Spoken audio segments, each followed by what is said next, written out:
വംശത്തിലെ ഒരേ ഒരു പെൺപ്രജ. ആ നിലയ്ക്ക് നീ എനിക്കൊരു അനുജത്തിയല്ലേ? ആണല്ലേ? അങ്ങ് അതിപ്പോഴും ഓർക്കുന്നു. അങ്ങ് ഔദാര്യം കാട്ടുകയാണ് എന്റെ നേരെ. ദരിദ്ര ബന്ധുക്കളുടെ നേരെ കുബേരന്മാർ കാട്ടുന്ന സ്നേഹം. നീ എന്തൊക്കെയാണ് ഈ പറയുന്നത്? വംശത്തിന്റെ പേരും പറഞ്ഞ് ബന്ധുത്വം സ്ഥാപിക്കാനല്ല വന്നത്, അത് പറയുകയായിരുന്നു. എനിക്കറിയാം, നീ ഇന്ന് ദുഃഖിതയാണ്. അതിന്റെ ആധിക്യത്തിൽ വാക്കുകൾ അറിയാതെ കൊണ്ടുപോവുകയാണ്. നീ വരുമ്പോൾ എന്റെ ഹൃദയം സ്വസ്ഥമായിരുന്നില്ല എന്ന് തോന്നി. അതിന്റെ കാരണം എന്തെന്ന് രൂപമുണ്ടോ എന്റെ അനുജത്തിക്ക്? ജ്യേഷ്ഠത്തി പാഞ്ചാലിക്ക് ആലസ്യമൊന്നുമില്ലല്ലോ. ആര്യന്മാർ ധർമ്മപുത്രരും ഭീമനും നകുല സഹദേവന്മാരും സർവോത്കർഷേണ വർത്തിക്കുന്നില്ലേ? അതുകൊണ്ട് അമ്മയുടെ അസ്വസ്ഥത്തിന്റെ കാരണം ഊഹിക്കുകയായിരുന്നു. അതല്ലാതെ അച്ഛന് ആശക്കപ്പെടാൻ മറ്റൊന്നുമില്ലേ ഈ ഭൂമുഖത്ത്? ഉണ്ട്. അതെ, ഞാൻ ഓർമ്മിക്കുന്നു. ഉത്തരയുടെ പ്രസവം അടുത്തല്ലേ നടന്നത്? പാണ്ഡവ വീരത്തിന്റെ ആ ആദ്യ മുകുളം വിടരുമ്പോൾ അതിന് ജന്മം നൽകിയ അഭിമന്യു കുമാരൻ ഇല്ലാത്തതിനെ പറ്റി ആ കുമാരനെ അനുകൂല ചെയ്തു ഉത്തരയുടെ അകാല വൈദ്യത്തിന് കാരണം ആരും ഓർക്കുന്നുണ്ടല്ലോ ഇല്ലേ? ഈ സൈന്ധവത്തിന്റെ അന്നത്തെ അധിപൻ ആരുമായിരുന്നില്ലേ? എന്റെ നാഥൻ അങ്ങ് അതിന് പകരം വീട്ടിയില്ലേ? നാളെ സൂര്യാസ്തമനത്തിന് മുമ്പ് ഞാൻ അവനെ കൊല്ലുമെന്ന് വീമ്പളക്കി അതേപടി പ്രവർത്തിച്ചില്ലേ? എന്തു തന്നെ ചെയ്താലും അടങ്ങുന്നതായിരുന്നില്ല എന്റെ ദോഷം. എന്റെ മകൻ കൃഷ്ണമണി പോലെ കാത്തുപോറ്റിയ എന്റെ മകൻ അർജുനന്റെ യശസ്സും വിദ്യയും യുഗാന്തരത്തോളം എത്തിക്കുമെന്ന് ഞാൻ സ്വപ്നം കണ്ട എന്റെ മകൻ ആര്യാവർത്തം മുഴുവൻ ഉടച്ചു ഭസ്മമാക്കിയാലും അടങ്ങുമായിരുന്നില്ല എന്റെ ദോഷം. അങ്ങ് വാചാലനാകുന്നു. പ്രിയപ്പെട്ടതിനെ പറ്റി പ്രിയപ്പെട്ടവരെ പറ്റി പറയുമ്പോ ആരും വാചാലരാകും. ഓരോരുത്തർക്ക് അവരവരോട് പ്രിയപ്പെട്ടത്, സ്വന്തം നഷ്ടങ്ങൾ മാത്രം വലുത്. അഭിമന്യു അങ്ങനെയായിരുന്നില്ല. ഒരമ്മ കേട്ടാൽ ചിരിച്ചേക്കാം. എന്തിന്? ഏതൊരമ്മയും ആവർത്തിക്കാറുള്ള സാധാരണ വാക്യമാണ് അങ്ങീ പറഞ്ഞത്. എന്റെ സ്നേഹം കൊണ്ട് ഞാൻ പെരുമപ്പെടുന്നു എന്ന് തന്നെ ഇരിക്കട്ടെ.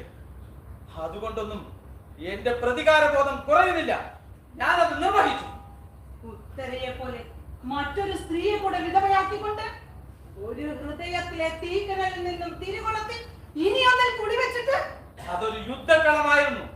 പകരത്തിന് പകരം, സേനാനിക്ക് സേനാനി, കണ്ണിന് കണ്ണ്. അതായിരുന്നു നീതിശാസ്ത്രം. എങ്കിൽ മരണം സാധാരണ മാത്രമല്ലേ?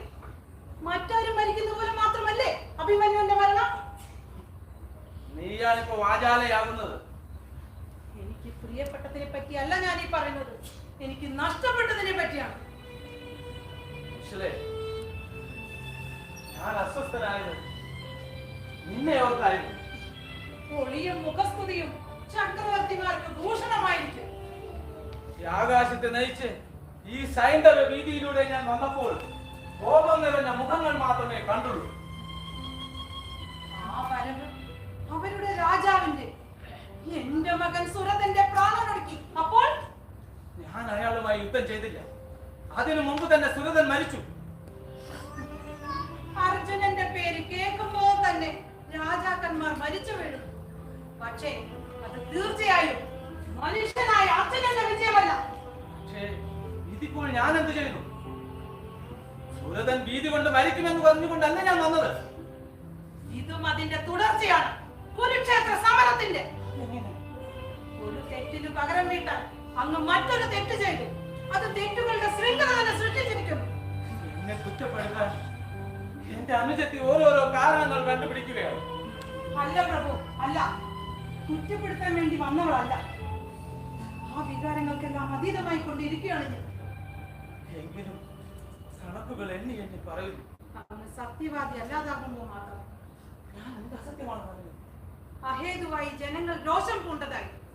ജനം കോപാതനമായ നേത്രങ്ങൾ കൊണ്ട് നോക്കിയെന്ന് പറഞ്ഞു, മറ്റൊന്നും പറഞ്ഞില്ല. പറഞ്ഞില്ല, ഉദ്ദേശിച്ചു. ഒരുപക്ഷെ നീ ഇത് വിശ്വസിക്കില്ലായിരുന്നു. വിജയികൾ പരാജിതരെ മെരുക്കിയെടുക്കാൻ നടത്തുന്ന പ്രാപട്യമെന്ന് പുച്ഛിച്ചില്ല. നിർത്തണം, നിർത്താൻ. ദുഷ്ടനെ,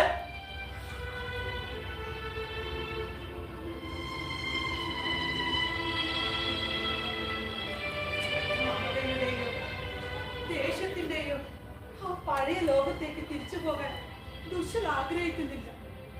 എന്തെല്ലാം അനുഭവിച്ചു. വിചിത്രമായ പലതും ഒരു സ്ത്രീയും ഇത്രമേൽ സഹിച്ചിരിക്കുകയില്ല. കാറ്റിലകൾ പൊഴിയും പോലെ ബന്ധുക്കൾ മരിച്ചു വീഴുന്നത് കണ്ടു. ഭർത്താവ് നിഷ്കരുണം വധിക്കപ്പെടുന്നത് സഹിച്ചു നിന്നു. ഇന്നിതാ പുത്രനും. വേണ്ട, ഇതിൽ കൂടുതൽ ഉൾക്കൊള്ളാൻ ദുഷ്ടലയ്ക്ക് വിഷമമാണ്. എനിക്ക് മാപ്പ് തരും. ആത്മാവിനെ മറച്ചുകൊണ്ടല്ലേ നീ സംസാരിക്കുന്നത്? അതെന്റെ കർത്തവ്യമല്ല. ഞാനൊരു അമ്മയാണ്. എങ്കിലിപ്പോൾ ഈ രാത്രിയിൽ എന്തിനോട് വന്നു? എന്റെ പടപ്പാളയ്ക്ക് ലേഖയായി. എനിക്കറിയാം, എന്റെ ഉള്ളിൽ എന്ന പോലെ നിന്റെ ഉള്ളിലും അദൃശ്യമായ ഒരു ആത്മബന്ധത്തിന്റെ നേർത്ത ഇഴ പാകപ്പെട്ടിട്ടുണ്ട്. അതുകൊണ്ട് ഞാൻ ഏകയായി വന്നതിന് കാരണം ഏകായതുകൊണ്ട് ഏകയാകെ വിളിച്ചിട്ട് പ്രത്യുക്തികൾ പറയാൻ ശ്രമിക്കണം. രക്തബന്ധത്തിനെ അനാദരിക്കാൻ ഉദ്യമിക്കുകയും വേണം. ആരനാദരിക്കാനെന്നാണ്? രക്തബന്ധത്തെ മാനിക്കുന്നവർ ഇത്രയ്ക്കുണ്ടായിരുന്നെങ്കിൽ ഞാൻ ഈ ഭർത്തൃദുഃഖവും പുത്രദുഃഖവും എന്തിനനുഭവിക്കുന്നു? ഉത്തരയുടെ അകാല വൈദവ്യം, കുലവിളക്കായ ഭീഷ്മപിതാമഹന്റെ ശരശയനം, ഇതൊക്കെ എങ്ങനെ ഉണ്ടായി? ഒറ്റക്കൈ അടിച്ചുകൊണ്ട് ആരും ഇന്നുവരെ ശബ്ദമുണ്ടാക്കിയിട്ടില്ല. ഒരു കൂട്ടർക്ക് മോഹമുണ്ടായിരുന്നെങ്കിൽ മറുകൂട്ടർക്ക് ലോകവും ഉണ്ടായിരുന്നു എന്ന് എന്തുകൊണ്ട് സമ്മതിച്ചുകൂടാ? ആർക്കെന്തുണ്ടായിട്ടായാലും അനുഭവിച്ചത് ഞങ്ങളല്ലേ. ഇരു കൂട്ടത്തിലെയും അമ്മമാർ, ഭാര്യമാർ, നഷ്ടമായ സൗഭാഗ്യങ്ങളുടെ ചിതാഭസ്മ കലശങ്ങൾ ഹൃദയത്തിൽ വഹിച്ച് കഴിഞ്ഞുകൂടുന്ന ഞങ്ങൾ. ഇത് പറയാനോ വാദിക്കാനോ വന്നതല്ല. കാരണം ഞാൻ പറഞ്ഞത് തന്നെ. അല്ല, ഒരർത്ഥനയുമായിട്ടാണ് മുസ്ലിം വന്നിരിക്കുന്നത്. സൈന്ധവം കീഴടക്കിയ വില്ലാളി വീരനായ അർജുനന്റെ മുൻപിൽ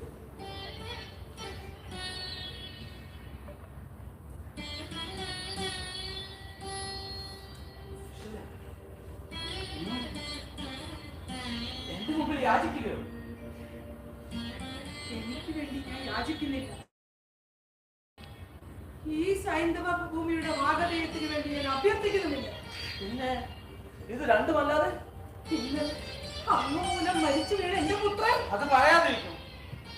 ആ സ്മരണ വീണ്ടും എന്നെ ഉണർത്താതിരിക്കും. അതിനായിരുന്നില്ല. ഓർമ്മിക്കാൻ സൗകര്യമുള്ളത് കൊണ്ട് മാത്രം പറഞ്ഞതാണ്. ഉത്തരയും സുരതപത്നിയും അടുത്തടുത്താണ് പ്രസവിച്ചത്. അവരുടെ സ്ഥിതി ഇന്ന് ഈ നിലയിലാണ്.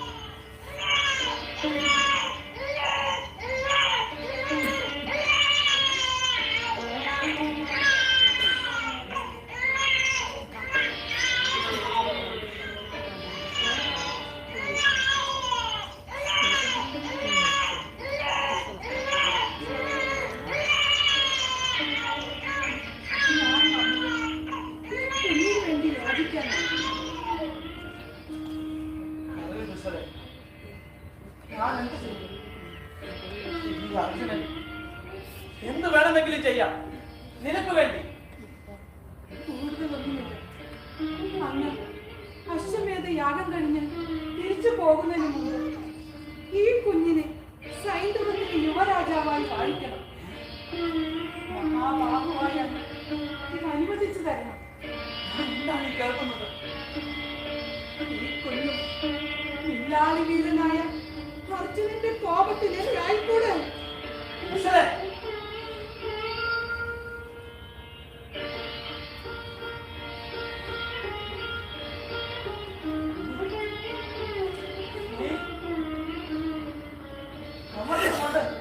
മുന്നും പിന്നെ മറന്നുമായിരിക്കുന്നു. ശക്തികളോടല്ലാതെ അർജുനൻ ഇന്ന് വരെ പൊരുതിയിട്ടില്ല. ഇങ്ങോട്ടടിക്കാതെ അങ്ങോട്ട് അടിച്ചിട്ടുമില്ല. മനുഷ്യത്വത്തിന്റെ അവസാന ബിന്ദു എന്നിൽ നിന്ന് മറഞ്ഞുപോയി എന്നാണോ നീ ഉദ്ദേശിക്കുന്നത്? മധുവെ പോലെ മതിപ്പിക്കുന്നതാണ്. ഒരു മൃഗതൃഷ്ണയെ പോലെ അത് പലയിടത്തേക്കും വലിച്ചിഴിച്ചു കൊണ്ടുപോയേക്കാം.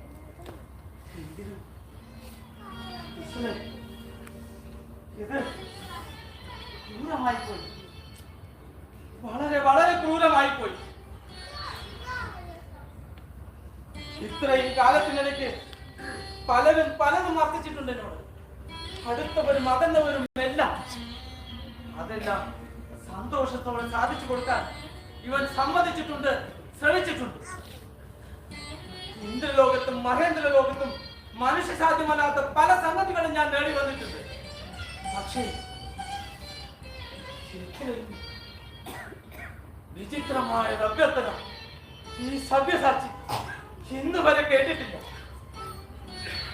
സ്പർശമേറ്റ് അധികം നാളുകളാവാത്ത ഒരു കുഞ്ഞിന്റെ ജീവൻ എടുക്കാതിരിക്കാൻ വേണ്ടി അഭ്യർത്ഥിച്ചിരിക്കുന്നു.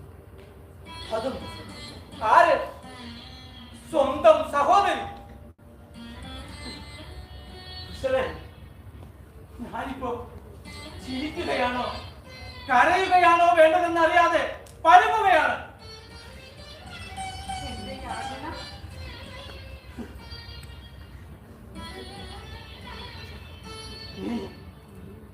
നീ വിജയിച്ചിരിക്കുന്നു അനുജത്തി. വില്ലാളികളിൽ മുമ്പിലും മഹാരഥന്മാരെ തോൽപ്പിച്ച് ഖ്യാതി നേടിയവനുമായ ഈ അർജുനൻ ക്രൂരമായി അപഹാസ്യമായി പരാജയപ്പെട്ടിരിക്കുന്നു. പാർത്ഥന്റെ പ്രഥമ പരാജയം.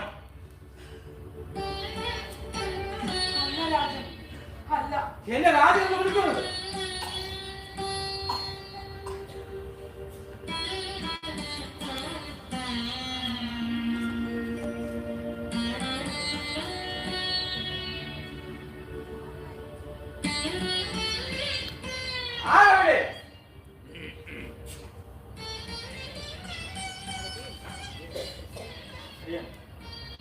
സുരതപുത്രനെ സൈന്ധവ രാജ്യത്തിന്റെ യുവരാജാവായി അഭിഷേകം ചെയ്യാൻ വിളംബരം നടക്കട്ടെ.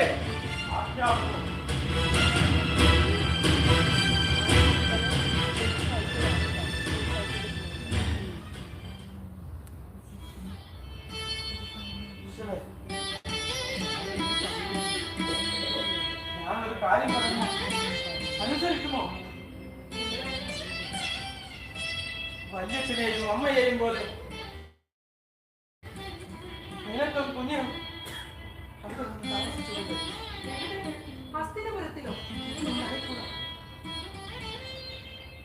സൂര്യചന്ദ്രന്മാരെക്കാൾ ഞാൻ ആഗ്രഹിക്കുന്നത് എനിക്ക് വഴി കണ്ടു നടക്കാൻ ഒരു കൈത്തിരിയാണ്.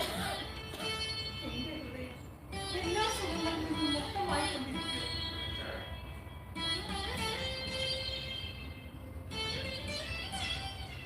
രാജാതിരാജ അങ്ങേക്ക് സർവമംഗളങ്ങളും നോക്കിയത്.